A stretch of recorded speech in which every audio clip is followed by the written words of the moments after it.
រឿងនេះគឺកើតឡើង3ថ្ងៃក្រោយអីមានន័យថាកន្លែងនេះគឺបន្តសាច់រឿងពីក្នុងជំពូក1ដែរក្នុងជំពូក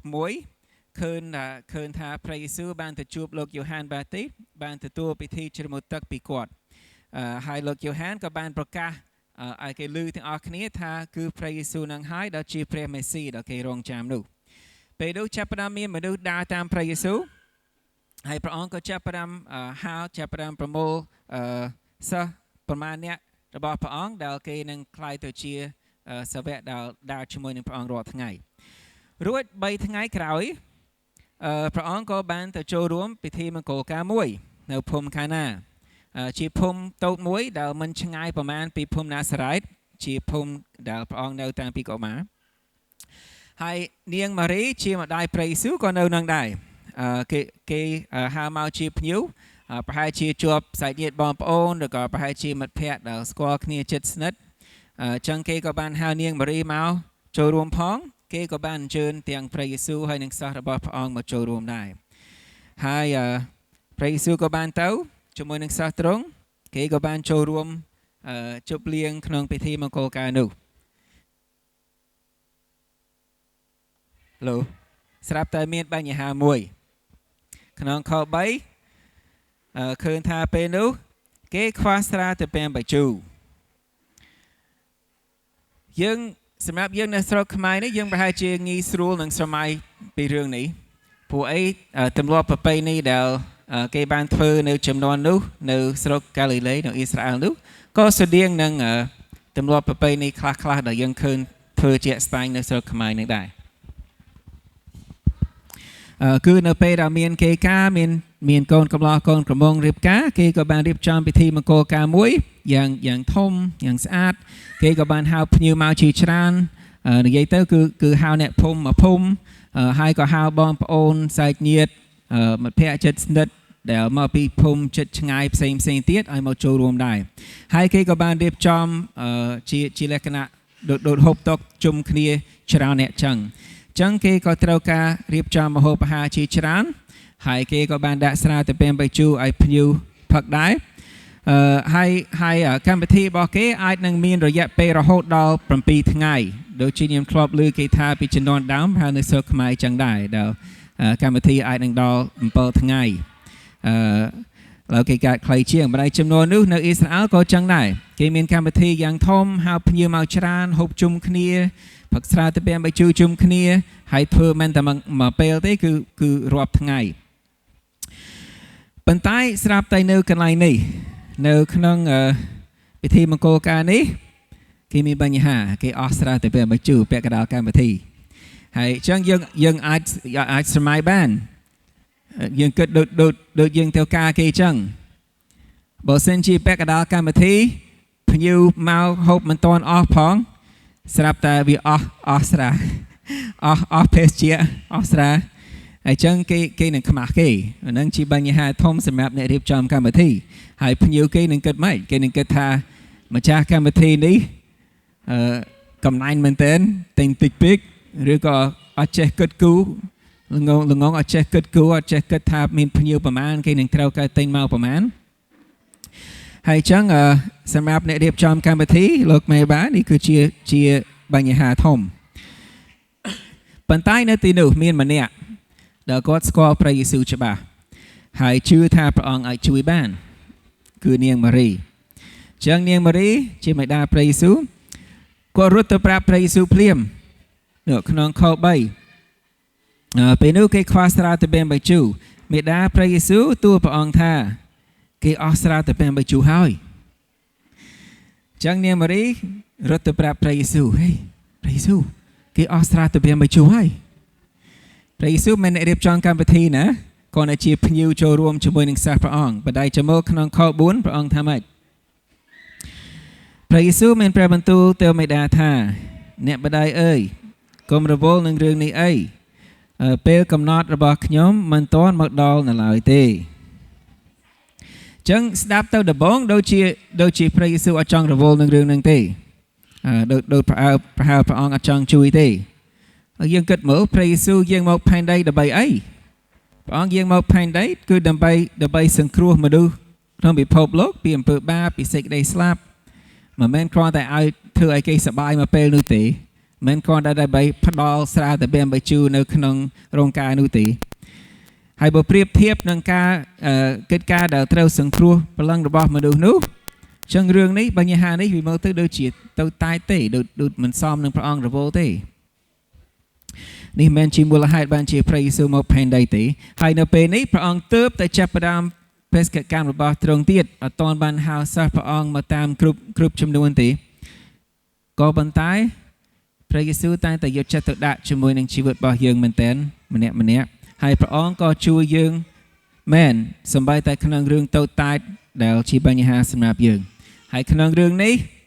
ក៏ព្រះអង្គសុខចិត្តជួយគេដែរពេលនោះក្នុងខ5ឮព្រះយេស៊ូវឆ្លើយចឹងហើយពេលកំណត់បន្តមកដល់គំរវល់នឹងរឿងនេះអីបន្តែក្នុងខ5នាងម៉ារីខ្ញុំស្រឡាញ់ជំនឿរបស់នាងម៉ារីមែនទែនកន្លែងហ្នឹងខ5មេដារបស់ព្រះអង្គប្រាប់ទៅពួកអ្នកបម្រើថាបើលោកប្រាប់ឲ្យធ្វើអ្វីចូលធ្វើតាមទៅនាងម៉ារីគាត់ដឹងថាមានបញ្ហាមួយមែនគេអត់ដឹងដោះស្រាយម៉េចប៉ុន្តែត្រូវការដោះស្រាយរឿងហ្នឹងគាត់ជឿជាក់ថាព្រះយេស៊ូវអាចដោះស្រាយបានរឿងហ្នឹងអាចជួយបានហើយចឹងទោះបីពេលដែលនាងម៉ារីទៅប្រាប់រឿងបញ្ហាដល់ព្រះយេស៊ូវស្ដាប់ទៅដំបូងដូចជាព្រះអង្គអត់ចង់រវល់ទេនឹងរឿងហ្នឹងប៉ុន្តែគាត់នៅតែជឿទឹកចិត្តដល់ព្រះអង្គទាំងស្រុងទាំងប្រាប់អ្នកបម្រើថាបើគាត់ប្រាប់ឲ្យធ្វើអីធ្វើតាមទៅហើយអ្នកបម្រើទាំងនោះគេក៏បង្ហាញថាគេមានសេចក្តីជំនឿទឹកចិត្តលើព្រះយេស៊ូវដែរពេលនោះព្រះអង្គក៏សុខចិត្តជួយ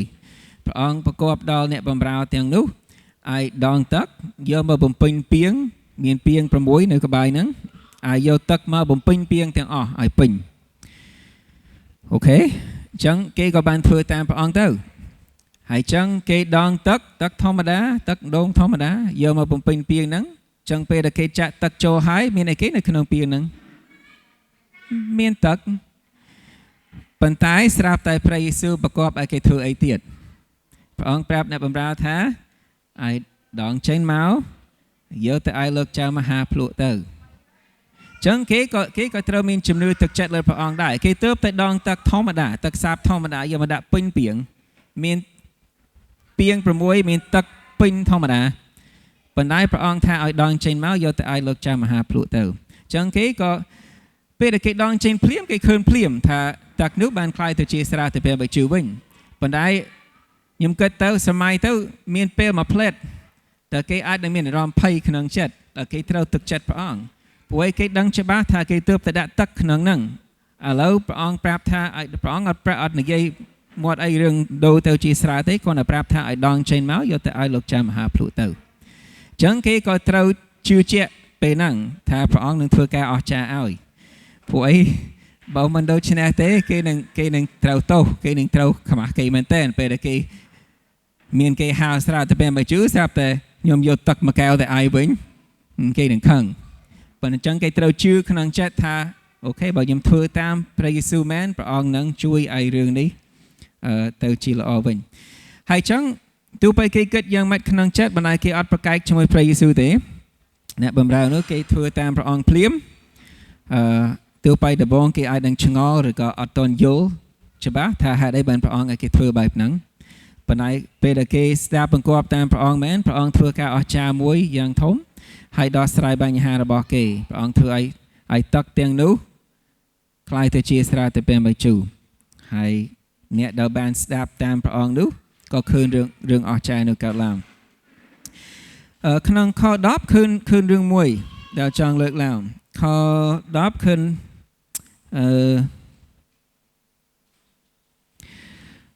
គាត់ហៅកូនកំឡោះមកនេះនិយាយពីលោកចៅមហាដែលបានភ្លក់ទឹកដល់ខ្លាយជាស្រាទៅពេលបិជូគាត់ហៅកូនកំឡោះមកនិយាយថាអ្នកផងទាំងពួងតែងយកស្រាទៅពេលបិជូឆ្ងាញ់មកជូនភ្ញៀវជាមុនលុះភ្ញៀវពិសាច្រើនហើយទើបគេយកស្រា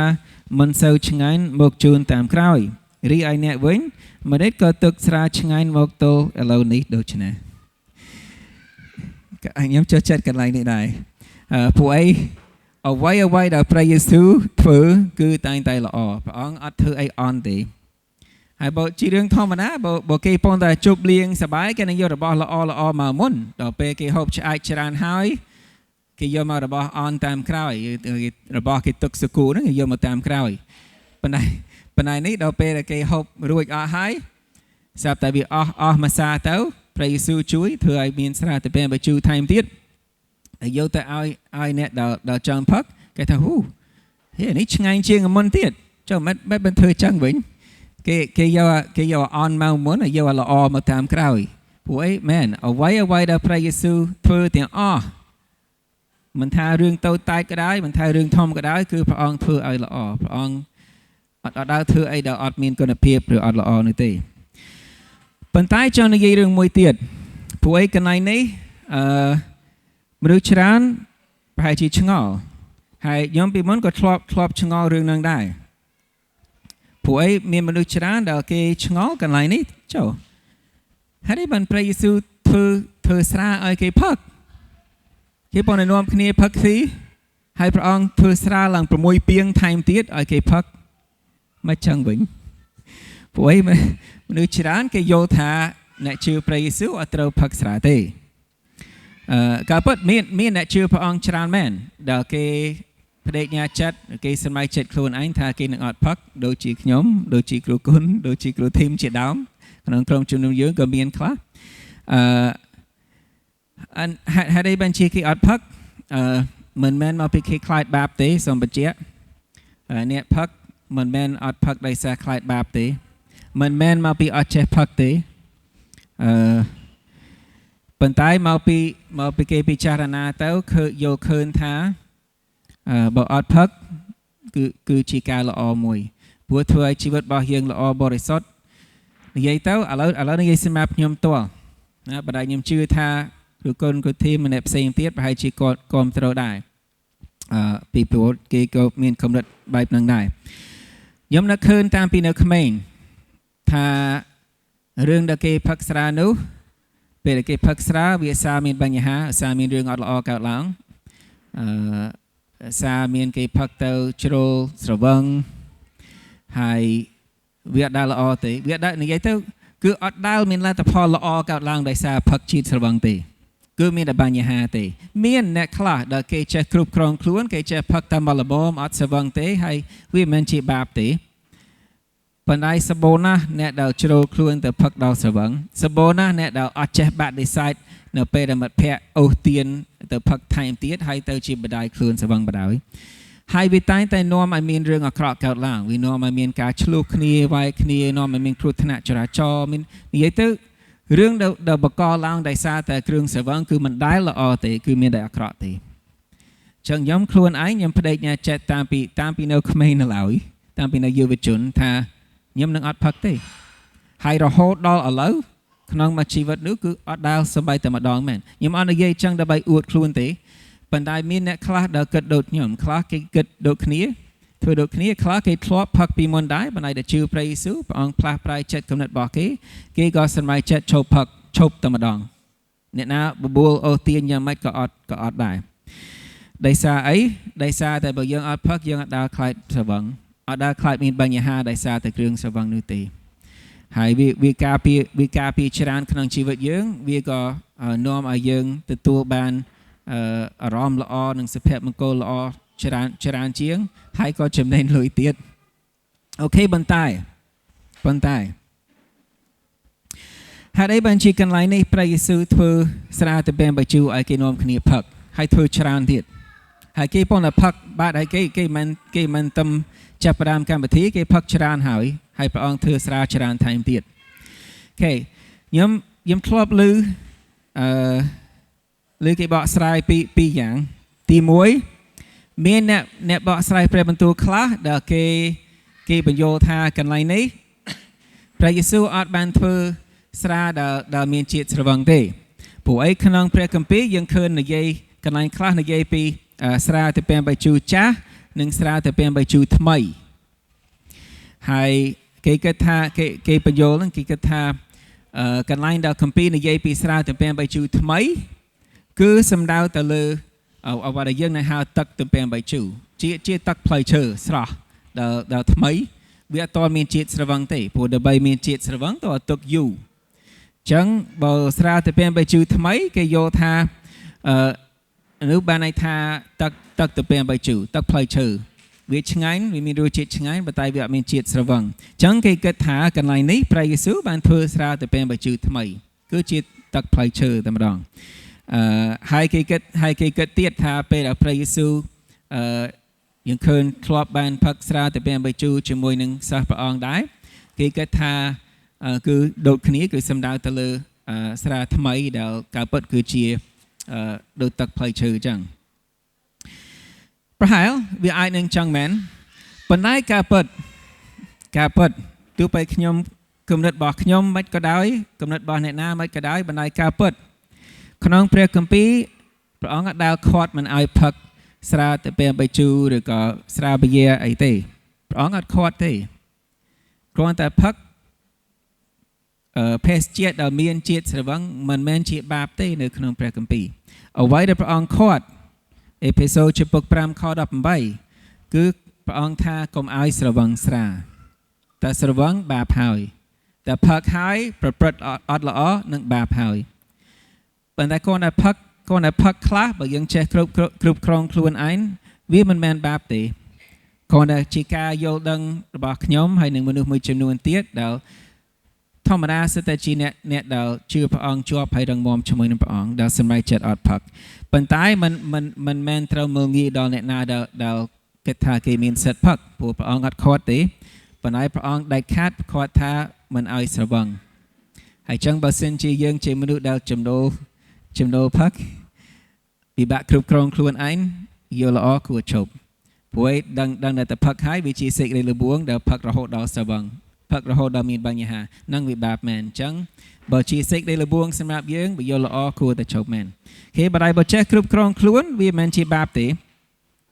ប៉ុន្តែមួយទៀតព្រះអង្គខាត់ថាមិនឲ្យស្រវឹងស្រាមួយទៀតក្នុងធីម៉ូថេខ្សែទី1ចំពុក3គម្ពីរក៏បានបង្រៀនថាពេលរើសអ្នកណាធ្វើជាអ្នកដឹកនាំក្នុងក្រុមជំនុំមិនគួរយកអ្នកណាដែលចំណូលស្រាដែលចំណូលចិត្តផឹកស្រាហើយមួយទៀតក្នុងទីតូសចំពុក2ក៏ឃើញទៀតថាសមាជិកក្រុមជំនុំក៏ដោយមិននិយាយតែអ្នកដឹកនាំទេសមាជិកក្រុមជំនុំក៏ដោយក៏មិនគួរចំណូលចិត្តផឹកស្រាមិនអត់ឲ្យផឹកសោះទេប៉ុន្តែមិនគួរចំណូលចិត្តផឹកស្រាអូខេហើយមួយទៀតមានកន្លែងខ្លះដូចជាក្នុងគម្ពីរកូរិនថូសខ្សែទី1ចំពុក6អេពីសូតចំពុក5ឃើញថាយើងជាអ្នកជឿព្រះយេស៊ូវយើងមិនត្រូវបណ្ដោយឲ្យមានអ្វីផ្សេងទៀតគ្រប់គ្រងខ្លួនយើងឬគ្រប់គ្រងជីវិតរបស់យើងក្រៅពីព្រះវិញ្ញាណបរិសុទ្ធអញ្ចឹងគ្រឿងស្រវឹងតែចូលក្នុងខ្លួនយើងច្រើនវាគ្រប់គ្រងខ្លួនរបស់យើងវាគ្រប់គ្រងគំនិតរបស់យើងចឹងហើយបានជាមនុស្សជាច្រើនគេសម្រេចចិត្តអត់ផឹកវិញដោយសារតែអីគេអត់ចង់ឲ្យមានអ្វីមកគ្រប់គ្រងខ្លួនរបស់គេគំនិតរបស់គេបណ្ដាលឲ្យគេធ្វើខុសឬប្រព្រឹត្តអំពើបាបទេគេចង់ទុកឲ្យព្រះជាម្ចាស់ព្រះវិញ្ញាណបរិសុទ្ធជាអ្នកគ្រប់គ្រងទាំងស្រុងក្នុងខ្លួននិងក្នុងគំនិតរបស់គេគេបន្តែចឹងទោះបីយ៉ាងណាក៏ដោយទោះបីស្រាទំពាំងបាយជូរដែលព្រះយេស៊ូវធ្វើនៅកន្លែងនេះទោះបីវាមានជាតិស្រវឹងឬក៏អត់មានជាតិស្រវឹងក៏ដោយប៉ុន្តែអ្វីដែលព្រះអង្គធ្វើទៅគឺល្អលេខ1តែម្ដងព្រះអង្គអត់ដែលធ្វើអីដែលអន់គុណភាពទេហើយព្រះអង្គក៏មិនបានបន្ទោសដល់អ្នករៀបចំកម្មវិធីឬក៏ដល់ភ្ញៀវដែលសារតែគេចង់បានស្រាទំពាំងបាយជូរគឺព្រះអង្គធ្វើស្រាល្អលេខ1ឲ្យហើយគេក៏នាំគ្នាសប្បាយចិត្តទាំងអស់គ្នាអូខេអញ្ចឹងនៅកន្លែងនេះមានការអនុវត្តមួយព្រោះឃើញរឿងល្អមែនតើមួយនៅពេលដែលគេមានបញ្ហាគេបានរត់ទៅរកដំណោះស្រាយនៅកន្លែងត្រឹមត្រូវគឺបានទៅជួបព្រះយេស៊ូវភ្លាមឥឡូវគិតសម្រាប់យើងរៀងខ្លួនវិញព្រោះជាច្រើនដងណាស់នៅពេលដែលយើងកើតមានបញ្ហាផ្សេងក្នុងជីវិតរបស់យើងរាល់ថ្ងៃយើងអត់រត់ទៅរកព្រះយេស៊ូវទី1ទេយើងខិតខំប្រឹងធ្វើម៉េចឲ្យដោះស្រាយបញ្ហាខ្លួនឯងសិនដោយសមត្ថភាពខ្លួនឯងគំនិតខ្លួនឯង ឬក៏យើងបារម្ភភ័យព្រួយខ្លាចតែយើងដោះស្រាយមិនចេញខ្លាចតែរឿងនេះទៅជាយ៉ាងណាខ្លាចតែយើងអាចបានទទួលអ្វីដែលយើងត្រូវការតាន់ពេលវេលាប៉ុន្តែយើងអាចបានទៅរកព្រះយេស៊ូវឲ្យជួយទេចិត្តតែភ័យព្រួយបារម្ភចិត្តតែខ្លាចចិត្តតែខំប្រឹងដោះស្រាយរឿងដែលខ្លួនឯងខ្ញុំដឹងខ្លួនឯងមានច្រើនដងដែលខ្ញុំចាប់ផ្ដើមខ្វល់ខ្វាយមែនទែនពីរឿងអីមួយដែលជាបញ្ហាអត់ដឹងធ្វើម៉េចដោះស្រាយមិនចេញហើយខ្វះពេលហើយពិបាកហើយស្រាប់តែនឹកឃើញក្នុងចិត្តថាខ្ញុំអត់ទាន់បានសូមព្រះយេស៊ូវជួយផងរឿងនេះហើយនៅពេលនឹកឃើញចឹងក្នុងចិត្តខ្ញុំឈប់ភ្លាមធ្វើអីខ្ញុំផ្អាកភ្លាមអធិដ្ឋានមកផ្លែតក្នុងចិត្តសូមព្រះអង្គជួយក្នុងរឿងនេះសូមព្រះអង្គជាអ្នកដោះស្រាយរឿងនេះហើយនៅពេលនោះខ្ញុំបញ្ជាក់ប្រាប់បងប្អូននៅពេលនោះទោះបីរឿងនៅដដែលអត់ទាន់ដោះស្រាយទេអត់ទាន់ឃើញដំណោះស្រាយទេប៉ុន្តែមានក្តីសុខសាន្តរបស់ព្រះអង្គចូលមកក្នុងចិត្តខ្ញុំភ្លាមខ្ញុំលែងភ័យលែងខ្វល់ខ្វាយក្នុងរឿងហ្នឹងខ្ញុំអាចទ្រាំបានអាចនៅចាំមិនអត់ធ្វើអីសោះទេប៉ុន្តែអាចនៅចាំព្រះអង្គជួយឲ្យដោះស្រាយរឿងហ្នឹងបានពួកឯងខ្ញុំពងតែទឹកចិត្តលើព្រះអង្គដូចជានាងម៉ារីនៅកន្លែងនេះទោះបីស្ដាប់ទៅដំបងដូចជាព្រះអង្គអាចចង់ជួយផងប៉ុន្តែគាត់នៅតែទឹកចិត្តព្រះអង្គសុខចិត្តរងចាំមើលព្រះយេស៊ូវនឹងធ្វើអីហើយថាព្រះអង្គធ្វើអីស្ដាប់តាមទៅនឹងជាគំរូល្អសម្រាប់យើងហើយសូមចាំព្រះបន្ទូលព្រះយេស៊ូវក្នុងម៉ាថាយជំពូក6ដែរខ25ដល់34ជាកន្លែងដែលព្រះអង្គបានផ្ដាំប្រាប់ថាយើងមិនត្រូវខ្វល់ខ្វាយពីរឿងផ្សេងក្នុងជីវិតយើងពួកអីព្រះអង្គនឹងតាមថែរក្សាយើងហើយនឹងហើយយើងត្រូវធ្វើដូចនាងម៉ារីក្នុងយ៉ូហានជំពូក2គាត់ឃើញថាមានបញ្ហាអ្នករៀបចំកម្មវិធីគេអត់ដឹងដោះស្រាយម៉េចប៉ុន្តែនាងម៉ារីគាត់ស្គាល់ព្រះយេស៊ូវគាត់ទៅរកជំនួយពីព្រះអង្គហើយទោះបីព្រះអង្គអត់សន្យាភ្លាមទេថាព្រះអង្គនឹងជួយប៉ុន្តែគាត់នៅតែទឹកចិត្តព្រះអង្គព្រះយេស៊ូវក៏បានដោះស្រាយរឿងហ្នឹងតាមរបៀបរបស់ព្រះអង្គ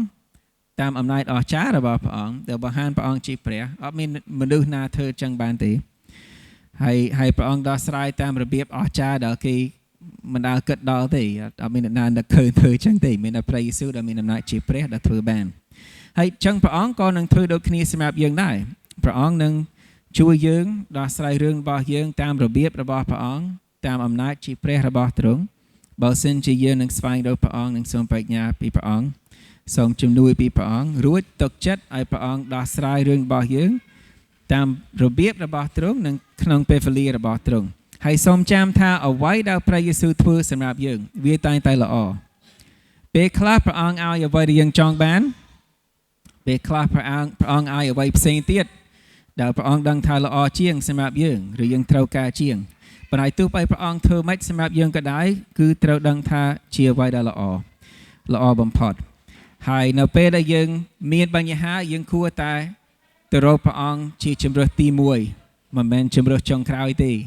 គួរតែយកព្រះអង្គជាជំរើសទី1ហើយ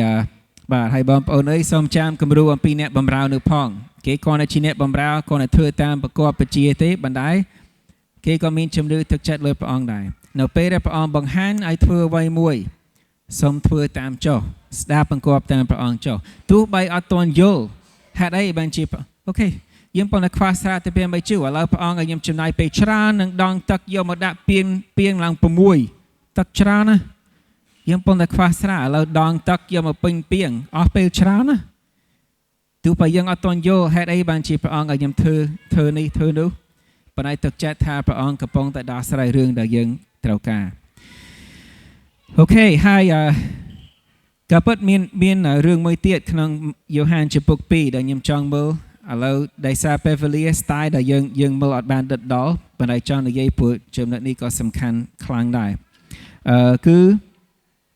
ពីខ13ដល់ខ22ឥឡូវចេះដោយសារពេលវេលាខ្ញុំអានជូនបុណ្យចម្លងរបស់ជនជាតិយូដាជិតមកដល់ហើយព្រះយេស៊ូវក៏យាងឡើងទៅក្រុងយេរូសាឡិមនៅក្នុងបរិវេណព្រះវិហារព្រះអង្គឃើញអ្នកលក់គោលក់ចៀមលក់ព្រាបនិងអ្នកអង្គុយដូរប្រាក់ព្រះអង្គយកខ្សែធ្វើរំពាត់ដេញអ្នកទាំងនោះព្រមទាំងចៀមនិងគោរបស់គេចេញពីបរិវេណព្រះវិហារព្រះអង្គបាច់ប្រាក់អ្នកដូរប្រាក់ ចោលហើយផ្កាប់ទុករបស់គេផងព្រះអង្គមានព្រះបន្ទូលទៅអ្នកលោកប្រៀបថាចូលយករបស់ទាំងអស់នេះចេញទៅកុំយកដំណាក់ព្រះបិតាខ្ញុំធ្វើជាកន្លែងលុដូច្នេះលុដូដូច្នេះឡើយពួកសិស្សនឹកឃើញសេចក្តីដែលមានចែងទុកក្នុងគម្ពីរថាមកពីទូលបង្គំស្រឡាញ់ព្រះដំណាក់របស់ព្រះអង្គបានជាគេប្រហារជីវិតទូលបង្គំពេលនោះជនជាតិយូដាទូលសួរព្រះអង្គថាតើលោកមានទីសម្គាល់អ្វីបង្ហាញឲ្យយើងខ្ញុំដឹងថាលោកមានសិទ្ធិធ្វើការទាំងនេះអូខេឥឡូវយើងមើលត្រឹមនឹងសិនព្រោះត្រឹមខ17ព្រោះកន្លែងនេះសំខាន់មែនតើហើយមានសារៈសំខាន់សម្រាប់ជីវិតយើងរាល់ថ្ងៃដែរ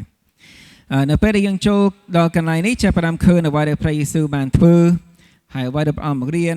ចាប់ពីកន្លែងនេះហើយរហូតមកគម្ពីរយ៉ូហានហ្នឹងប៉ុន្តែកន្លែងនេះវាដល់ពិធីបុណ្យចម្លងជាពិធីបុណ្យពិសេសមួយដែលព្រះជាម្ចាស់បានតម្រូវឲ្យជនជាតិអ៊ីស្រាអែលទាំងអស់គ្នាធ្វើតាមគ្រប់តាមរៀងរាល់ឆ្នាំគឺដើម្បីរំលឹកពីពេលដែលគេបានចាក់ចេញពីស្រុកអេស៊ីបមានសេរីភាពពីភាពជាទីសកលប៉ុន្តែនៅពេលនេះព្រះយេស៊ូវបានទៅដល់វិហារនៅក្រុងយេរូសាឡឹមហើយព្រះអង្គឃើញអ្វីមួយយ៉ាងដែលធ្វើឲ្យព្រះអង្គខឹងមែនទែនធម្មតាយើងឃើញព្រះយេស៊ូវស្លូតព្រះអង្គមានក្តីស្រឡាញ់ច្រើនបណ្ដាលដល់ពេលនេះព្រះអង្គខឹងខ្លាំងមែនទែនគឺក្នុងខ14ឃើញនៅក្នុងបរិវេណព្រះវិហារព្រះអង្គឃើញអ្នកលក់គោលក់ជាមលក់ព្រាបនិងអ្នកអង្គុយដូរប្រាក់វិហារនោះបានសាងសង់ឡើងដំបូងជាកន្លែងដើម្បីថ្វាយបង្គំព្រះជាម្ចាស់និងជាកន្លែងសម្រាប់អធិដ្ឋានហើយវិហារនៅក្រុងយេរូសាឡឹមនោះសាងសង់មុនដំបូងដោយស្ដេចសាឡូមោននេះជាវិហារទី2នៅចំនួនព្រះយេស៊ូវហ្នឹងមាន3ផ្នែកនៅខាងក្នុងមានកន្លែងមួយបន្ទប់មួយហៅថាកន្លែងដែលបរិសុទ្ធបំផុតមានតែម្នាក់គត់ដែលអាចចូលបានមួយឆ្នាំម្ដងគឺជាលោកមហាបូជាចារ្យដែលមួយឆ្នាំតែម្ដងឯងគាត់ចូលទៅដើម្បីសុំការអត់ទោសពីព្រះជាម្ចាស់សម្រាប់បាបរបស់ប្រជាជនទាំងអស់គ្នារួចផ្នែកទី2នៅខាងក្រៅកន្លែងបរិសុទ្ធបំផុតមានកន្លែងដែលគេហៅថាជាកន្លែងបរិសុទ្ធតែមិនមែនបរិសុទ្ធបំផុតទេនោះជាកន្លែងដែលគេបានថ្វាយដង្វាយជាយ័នបូជាដល់ព្រះជារៀងរាល់ថ្ងៃជនជាតិយូដាជនជាតិអ៊ីស្រាអែលគេអាចចូលទៅបានដើម្បីថ្វាយដង្វាយដល់ព្រះអង្គបណ្ដាជនបរទេសអត់ឲ្យចូលកន្លែងបរិសុទ្ធនោះទេរួចក៏មានផ្នែកទី3ទីធ្លាខាងក្រៅឬក៏ទីធ្លារបស់ជនបរទេសជាកន្លែងដែលមនុស្សទាំងអស់គ្រប់ជាតិសាសន៍ទាំងអស់ឲ្យតែអ្នកណាដែលចង់ចូលទៅរកព្រះជាម្ចាស់ថ្វាយបង្គំព្រះអង្គអធិដ្ឋានគេអាចចូលទៅបានដើម្បីថ្វាយបង្គំព្រះអង្គនិងអធិដ្ឋាននៅកន្លែងនោះប៉ុន្តែឥឡូវនៅកន្លែងនោះកន្លែងដែលមនុស្សទាំងអស់ត្រូវចូលបានដើម្បីអធិដ្ឋានដល់ព្រះជាម្ចាស់វាចង្អៀតណាស់មានគេបានយកធ្វើជាទីផ្សារវាសិតតែអ្នកលក់ដូរសិតតែអ្នកលក់សាតដល់គេយកមកថ្វាយជាយ័នបូជាក្នុងវិហារសិតតែគេថាគេប៉ុន្តែដូចជាចូលរួមការថ្វាយបង្គំនៅវិហារដែរគេសិតតែបង្ហាញថាខ្លួនឯងធ្វើត្រឹមត្រូវហ្នឹងគេមិនលក់បន្លាយលក់របស់យកមកធ្វើម្ហូបនៅផ្ទះណាគេលក់សាតដែលត្រូវយកទៅថ្វាយព្រះអង្គសម្រាប់អ្នកមកពីឆ្ងាយវាស្រួលបើយើងទៅដល់វិហារយើងមានកន្លែងទិញស្រាប់ហើយគេមានកន្លែងដូរប្រាក់សម្រាប់អ្នកមកពីឆ្ងាយប៉ុន្តែលទ្ធផលចុងក្រោយគឺវាពេញចង្អៀតក្នុងហ្នឹងវាលោឡាមែនទែនក្នុងហ្នឹងញ៉ៃអ្នកណាដែលចង់ចូលមករកព្រះជាម្ចាស់ហើយអធិដ្ឋានដល់ព្រះអង្គនៅកន្លែងហ្នឹងគឺធ្វើមិនកើតទេវាអត់មានកន្លែងហើយវាញ៉ៃពេកអត់មានកន្លែងសម្រាប់ថ្វាយបង្គំព្រះអង្គនៅកន្លែងហ្នឹងទេហើយព្រះយេស៊ូវខឹងមែនទែនហើយđâyព្រោះចិត្តកំណត់របស់អ្នកកំពុងតែធ្វើបែបនេះគឺអត់ត្រឹមត្រូវទេគឺគេខ្វល់តែពីការរកស៊ីរបស់ខ្លួននឹងបានចំណេញជាជាងទុកកន្លែងសម្រាប់អ្នកដែលចង់អធិដ្ឋាននិងថ្វាយបង្គំដល់ព្រះជាម្ចាស់ប៉ុន្តែព្រះយេស៊ូវចង់ឲ្យមនុស្សទាំងអស់មករកព្រះអង្គបានឲ្យដឹងថាព្រះអង្គស្វាគមន៍គេឲ្យមកស្វែងរកព្រះអង្គមកអធិដ្ឋានដល់ព្រះអង្គមិនចង់សង្គ្រោះតែជនជាតិយូដាតែប៉ុណ្ណោះទេ ព្រះអង្គចង់ទទួលឲ្យសង្គ្រោះមនុស្សទាំងអស់នៅលើផែនដីចឹងព្រះយេស៊ូវក៏ដេញអ្នកលូដូចេញពីវិហារព្រះអង្គមានសិទ្ធិធ្វើចឹងមែនព្រះវិហារនោះគឺធ្វើឡើងដើម្បីថ្វាយបង្គំអ្នកណាគឺថ្វាយបង្គំដល់ព្រះជាម្ចាស់ព្រះយេស៊ូវនឹងហើយគឺជាព្រះជាម្ចាស់ដែលយាងមកផែនដីជាមនុស្សហើយក្នុងយ៉ូហានជំពូក10ខ30ឃើញព្រះយេស៊ូវមានបន្ទូលថាខ្ញុំនិងព្រះបិតាខ្ញុំគឺតែមួយជនជាតិយូដានៅពេលនោះគេគួរតែឃើញហើយគួរតែស្គាល់ហើយថាព្រះយេស៊ូវជាអ្នកណាព្រះអង្គជាព្រះអង្គជាបុត្រានៃព្រះគឺជាព្រះមេស៊ីគឺជាព្រះសង្គ្រោះដែលគេកំពុងតែរងចាំតាមពីយូរណាស់មកហើយគេគួរតែស្ដាប់តាមព្រះបន្ទូលទ្រង់ហើយជឿប៉ុន្តែគេអត់បានជឿទេគេរបបតែគិតតែពីការរកស៊ីនឹងចំណេញបានចំណេញនឹងការងាររបស់គេរហូតដល់ថ្នាក់ដល់ម្ចាស់វិហារចូលទៅគេអត់ចាប់អារម្មណ៍គេអត់ស្គាល់ហើយគេអត់ថ្វាយបង្គំព្រះអង្គបែរជាខឹងព្រះអង្គទៅវិញដោយសារព្រះអង្គប្រឈប់ការរកស៊ីរបស់គេព្រះអង្គធ្វើឲ្យគេខាតម្ល៉េះបងប្អូនអើយខ្ញុំចង់និយាយតែចំណុចមួយចុងក្រោយនៅកន្លែងនេះព្រោះអីបងប្អូនដឹងអត់ក្នុងកាពីដូចជាកាពីកូរិនថូសដឹងជាពុកមួយណាបើតែក្នុងកូរិនថូសគឺនិយាយថារូបកាយរបស់យើងគឺជាព្រះវិហាររបស់ព្រះអង្គយើងអាចចាំបាច់ទៅដល់ព្រះវិហារនៅក្រុងយេរូសាឡិមហើយព្រះវិហារកន្លែងនេះគ្រាន់តែជាអាគារមួយទេគ្រាន់តែជាសបកមួយដែលសាងសង់ឡើងដើម្បីយើងងាយស្រួលជួបជុំគ្នាក្នុងការថ្វាយបង្គំព្រះអង្គនិងសិក្សាព្រះបន្ទូលនោះទេប៉ុន្តែវិហាររបស់ព្រះអង្គពិតមែនជាអាគារដែលធ្វើពីឈើឬធ្វើពីថ្មនោះទេវិហាររបស់ព្រះអង្គដំណាក់ព្រះអង្គកន្លែងព្រះអង្គស្នាក់នៅគឺនៅក្នុងចិត្តគំនិតរបស់យើងក្នុងរូបកាយរបស់យើងបងប្អូនអើយតើមានកន្លែងគ្រប់គ្រាន់ក្នុងចិត្តរបស់បងប្អូនសម្រាប់ព្រះអង្គអត់តើមានកន្លែងគ្រប់គ្រាន់ក្នុងចិត្តគំនិតបងប្អូនដើម្បីនឹងជួបព្រះអង្គនៅទីនោះដើម្បីអធិដ្ឋានដល់ព្រះអង្គដើម្បីនឹងថ្វាយបង្គំព្រះអង្គអស់ពីចិត្តឬក៏មានកន្លែងពេញចង្អៀតអស់ហើយញញអស់ហើយក្នុងចិត្តគំនិតរបស់បងប្អូនដោយសារតែការរកស៊ីនិងការងារផ្សេងទៀតដែលធ្វើឲ្យវាស្ដាប់សំឡេងព្រះអង្គលេងឮស្គាល់ម្ចាស់ចិត្តម្ចាស់ជីវិតលេងស្គាល់ហើយលេងទទួលចឹងបើសិនជាមានបងប្អូនណាមួយដែលមានចិត្តគំនិតដែលចង្អៀតពេកមានរឿងខ្វល់ខ្វាយនឹងការរកស៊ីនឹងចំណេញនឹងរឿងផ្សេងក្នុងជីវិតច្រើនពេករហូតដល់ថ្នាក់ដែលលែងមានកន្លែងសម្រាប់ព្រះយេស៊ូវលែងមានកន្លែងគួយស្ងៀមអធិដ្ឋានដល់ព្រះអង្គលែងមានកន្លែងថ្វាយបង្គំព្រះអង្គអស់ពីចិត្តស្វែងរកព្រះអង្គស្ដាប់ឮសំឡេងរបស់ព្រះអង្គចឹងសូមឲ្យព្រះអង្គដេញចេញរបស់រឿងផ្សេងទៀតចេញពីក្នុងចិត្តគំនិតរបស់បងប្អូនរហូតដល់មានកន្លែងសម្រាប់ព្រះអង្គហើយឥឡូវយើងមានយុវជននិងក្មេងច្រើនដែរអញ្ចឹងមិននិយាយតែចាស់ហីព្រោះយុវជនក្មេងភាគច្រើនមិនរវល់តែគិតរឿងរកស៊ីទេមិនរវល់តែគិតរឿងបានចំណេញទេប៉ុន្តែក៏មានចិត្តគំនិតពេញចង្អៀតដូចគ្នាហ្នឹង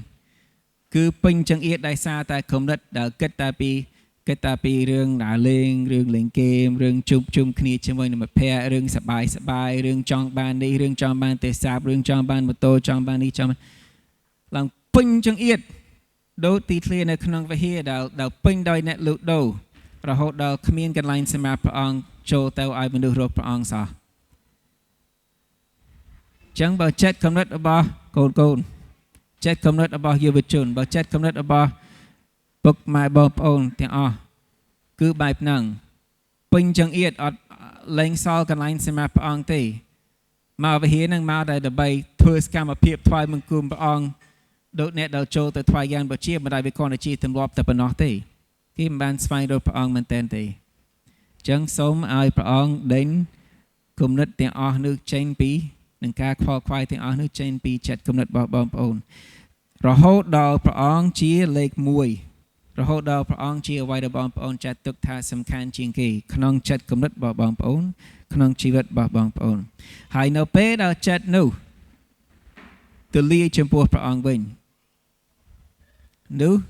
លែងខ្វល់ខ្វាយទៅនឹងរឿងផ្សេងដែលធ្វើឲ្យយើងស្ដាប់សំឡេងព្រះអង្គលែងឮបណ្ដោយយើងមានកន្លែង ក្នុងចិត្តកំណត់យើងសម្រាប់ព្រះ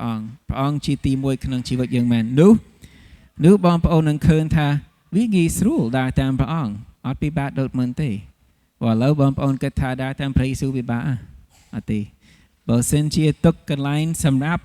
ដែលជាដំណាក់របស់ព្រះអង្គសម្រាប់ព្រះអង្គពិតមែនគឺស្រួលទេនឹងដើរតាមព្រះអង្គថាបន្ទុករបស់ព្រះអង្គស្រាលនំរបស់ព្រះអង្គស្រាលអត់ពិបាកទេចឹងចូលមកឲ្យព្រះអង្គស្វែងរកព្រះអង្គអស់ពីចិត្តហេចឹងពេលបន្ទូលថ្ងៃនេះឥឡូវយើងមើលប៉ុណ្ណឹងនៅមានទៀតក្នុងយ៉ូហានចំពុក2បណ្ដៃដោយសារពេលវេលាយើងបញ្ចប់ត្រឹមហ្នឹងបាទចឹងបកគោកម្មវិធីទៅឲ្យ Rukun.